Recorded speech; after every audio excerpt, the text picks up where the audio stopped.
দেশনেত্রী বেগম খালেদা জিয়া চিকিৎসার জন্য এখানে আছেন, সেই ব্যাপারেও আপনারা যে সর্বাত্মক সহযোগিতা করছেন সেই জন্য আমরা আপনাদেরকে সব সময় স্মরণ করি এবং আপনাদের কৃতজ্ঞতা জানাই এবং আপনারা আল্লাহ রাব্বুল আলামিনের কাছে ওনার সুস্থতার জন্য দোয়া অতীতেও করেছেন, এখনো করছেন, ইনশাআল্লাহ ভবিষ্যতেও আপনাদের এই দোয়া অব্যাহত থাকবে।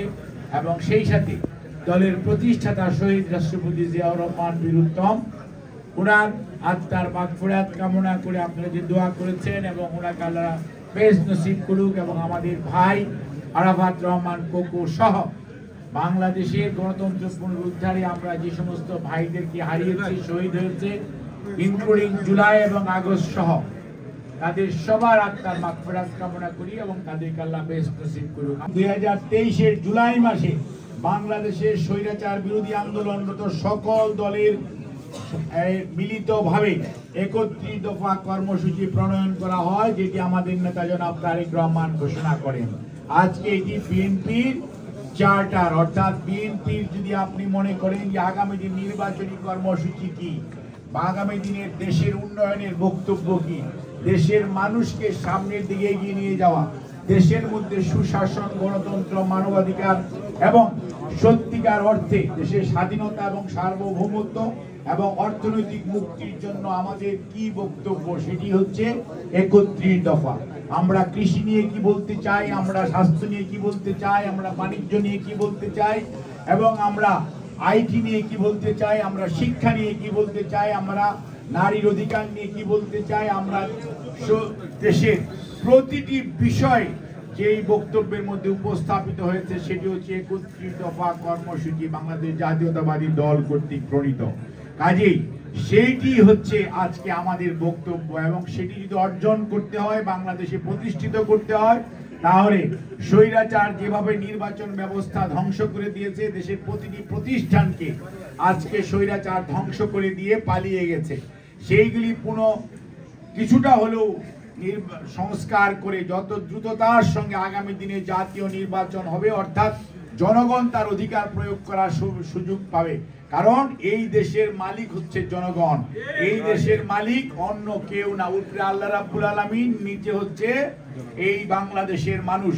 কাজে এই বাংলাদেশের মালিকানা বাংলাদেশের মানুষের কাছে যদি ফিরিয়ে দিতে হয়, তাদেরকে তাদের ভোটাধিকার নির্বিঘ্নে, নিঃশঙ্ক চিত্তে, নির্ভয়ে প্রয়োগ করার সুযোগ দিতে হবে।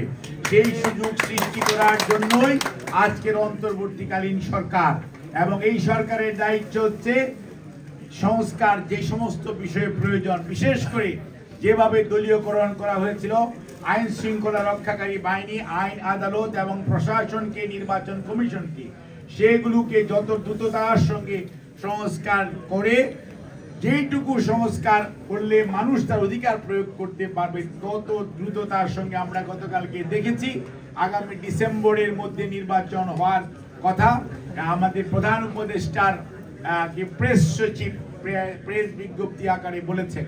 তারপরেও কেউ কেউ বিভিন্ন ভাষায় কথা বলার চেষ্টা করেন, কিন্তু মনে রাখতে হবে, আপনারা যারা কথা বলেন তাদের মনে রাখতে হবে এই দেশের মালিক মুখতার হচ্ছে আপনি, আল্লাহর নিচে এই দেশের জনগণ।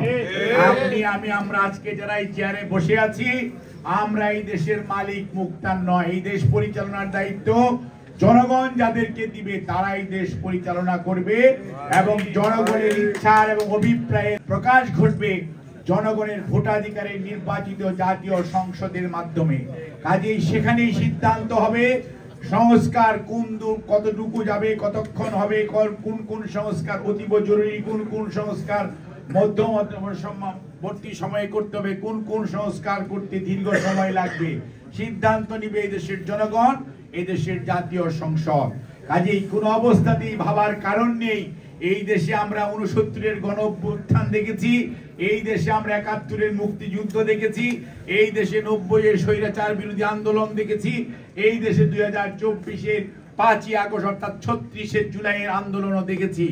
মনে রাখতে হবে, সর্বশেষ কথা হচ্ছে সেই চীনের মাও সেতুংয়ের মতো জনগণের কাছে যাও, জনগণের মনের ভাষা বোঝার চেষ্টা করো, জনগণ কি চায় সেটি হচ্ছে সংবিধান, জনগণের আকাঙ্ক্ষার বহিঃপ্রকাশ হচ্ছে জাতীয় সংসদ। এবং তার মাধ্যমে প্রণীত সংবিধান। কোনো অবস্থাতেই কোনো ব্যক্তি কেন্দ্রিক, কোনো গোষ্ঠী কেন্দ্রিক কোনো কিছু যদি চাপিয়ে দেওয়ার চেষ্টা করা হয়, এদেশের মানুষ অতীতে কোনোদিন গ্রহণ করে নাই। মনে রাখবেন, চাপিয়ে দেওয়ার চেষ্টা স্বৈরাচারও করেছিল। এরশাদও বলেছিল কোথায় পদত্যাগ করব, তার 4 ঘন্টার মধ্যে তার পদত্যাগ করতে হয়েছিল। এই স্বৈরাচারও 3রা আগস্ট বলেছিল আমরা দেখে নিব, হ্যাঁ অমুকের বেটি পালিয়ে যায় না, কিন্তু 36শে জুলাই অর্থাৎ 5ই আগস্টই দেখা গেল দৌড়ে কিভাবে পালিয়ে যাচ্ছে। কাজেই আল্লাহ রাব্বুল আলামিন কি চায় সেইটি হচ্ছে বড় কথা। আপনি আমি অনেক কিছু চাইতে পারি, কিন্তু মনে রাখতে হবে শেষ বিচারের মালিক আল্লাহ।